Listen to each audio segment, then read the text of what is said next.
Dan ini nanti ada pendidikan kesehatan mengenai stroke iskemik seperti itu Mbak. Oke. Nanti tujuan dari stroke pendidikan kesehatan ini nanti untuk menambah pengetahuan tentang stroke iskemik kepada keluarga, dan juga nanti untuk mengetahui bagaimana cara penanganan stroke iskemik kepada pasien ya, dalam hal ini untuk Mbah Kaswan.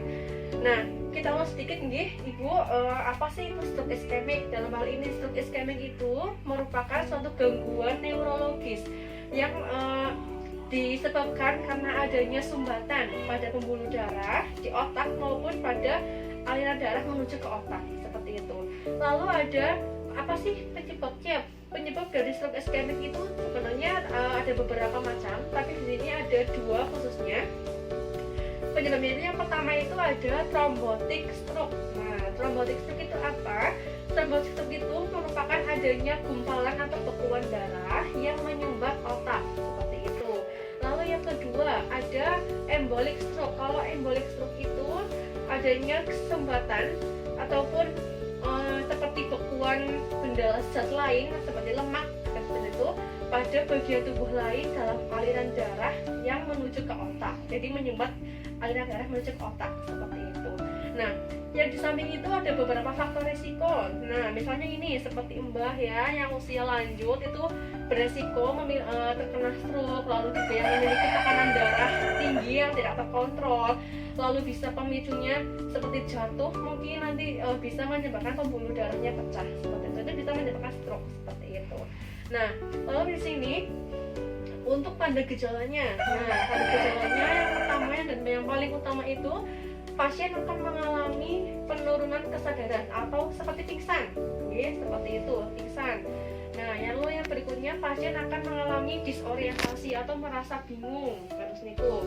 Nah, lalu yang berikutnya pasien akan mengalami penurunan penglihatan, lalu penurunan daya pikir, seperti. Jadi pasien itu kayak merasa linglung, seperti itu, Lalu pasien juga mengalami gangguan dalam mobilitas atau dalam gerak. Jadi nggak bisa menggerakkan salah satu anggota tubuhnya. Nah, dalam hal ini anggota tubuhnya itu yang bisa gerak tergantung dari sisi mana otak ini terdampak. Kalau misalnya otak yang sebelah kiri yang terdampak, berarti bagian tubuh sebelah kanan yang terkena dan tidak bisa digerakkan. Kalau otak yang sebelah kiri, yang sebelah kiri berarti yang kanan yang bisa digerakkan, seperti itu. Nah, dalam hal ini nanti saya akan melakukan beberapa latihan Ibu sebagai keluarga nanti bisa untuk merawat Bapak Kaswan, Mbak Kaswan ini agar bisa melakukan mobilisasi, latihan mobilisasi, seperti itu. Nah, dalam hal ini kita akan melakukan terapi modalitas ROM atau range of motion passive. Nah, range of motion passive ini memiliki tujuan untuk meningkatkan kekuatan otot dari Mbah Kaswan. Nah, dalam ini kan Mbah Kaswan di tempat tidur terus Bu, nggak bisa gerak. Nah, itu untuk mengurangi adanya resiko kontraktur atau misalnya kerusakan pada sendi dan juga kerusakan pada tulang, seperti itu. Jadi kan tetap lentur, tetap bisa gerak, seperti itu. Nah, nanti akan saya demonstrasikan bagaimana cara untuk melakukan ROM pasif ini nanti agar supaya keluarga kedepannya bisa melakukan secara mandiri, seperti itu ya. Nanti akan saya tunjukkan bagaimana cara melakukannya. Mbak Kaswan, kita akan melakukan latihan latihan sendi supaya nanti niki ototnya boten cabut. Pun siap. Apa ono sing sakit? Boten. Kita mulai Nah, yang pertama kita bisa menggerakkan bagian tangan, lengan kita angkat. Nah, sakit boten? Sakit? Sakit? Sakit? Niki nggih? Kendikan nggih? Sakit? Boten. Nah, gerakan ini bisa diulang sampai 8 kali. 2 3 Boten sakit? 4 5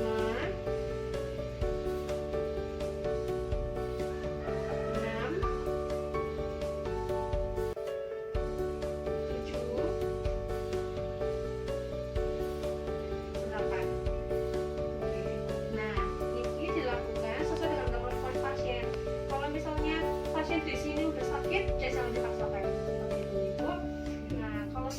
bagian sini, kita pada bagian siku. Nah, sama kita tekuk. Sakit? Sakit boten? Nek sakit ngendikan nggih?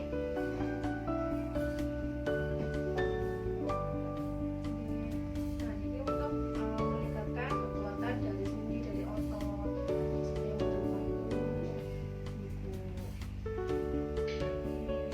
boten sakit? Boten?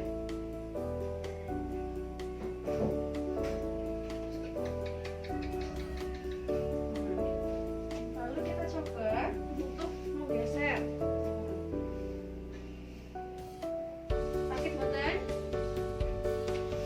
Boleh sakit boten? Sakit boten?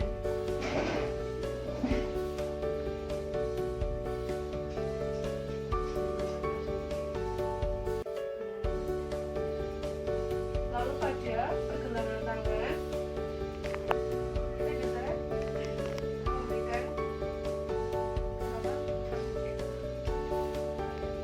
sakit? Sakit boten?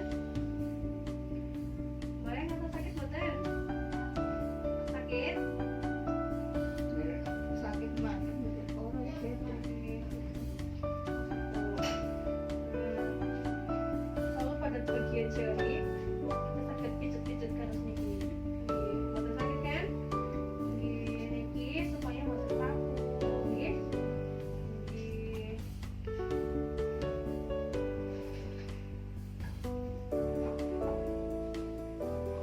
Nah, kalau sudah pada bagian lengan nggih, kita akan mulai pada bagian panggul, pada bagian kaki. Itu.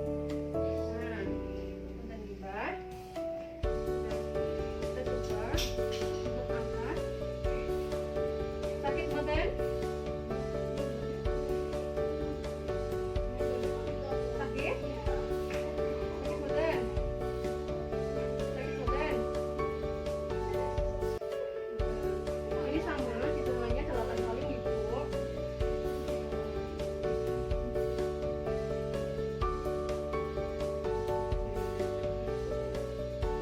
Lalu pada bagian lutut kita bisa tekuk seperti ini.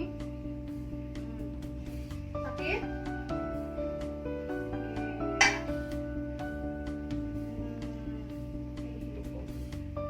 Supaya mangke boten kaku, boten kelendurane. Meskipun di tempat tidur saja. Oke? Nanti ini bisa dilakukan sehari misalnya 3 kali atau 5 kali seperti itu. Boten sakit? Boten nggih? Nah, lalu kita pada bagian pergelangan kaki. Nah, pada bagian pergelangan kaki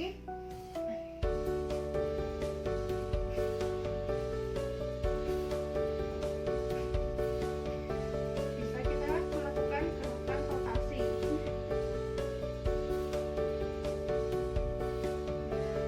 Sakit boten? Boten? Itu supaya boten.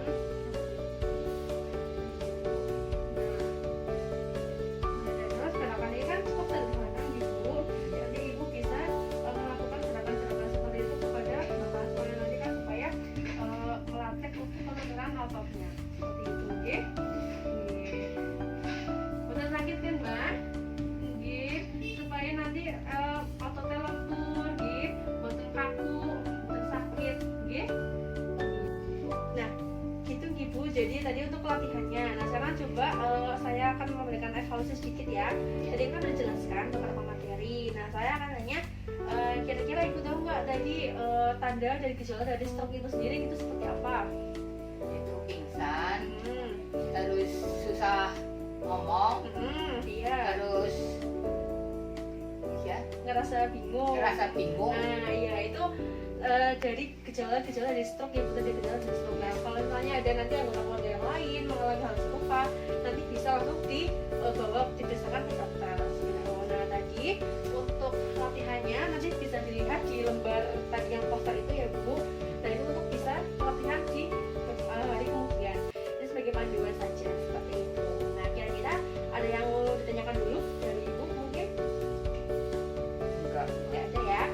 Sudah cukup jelas nggih?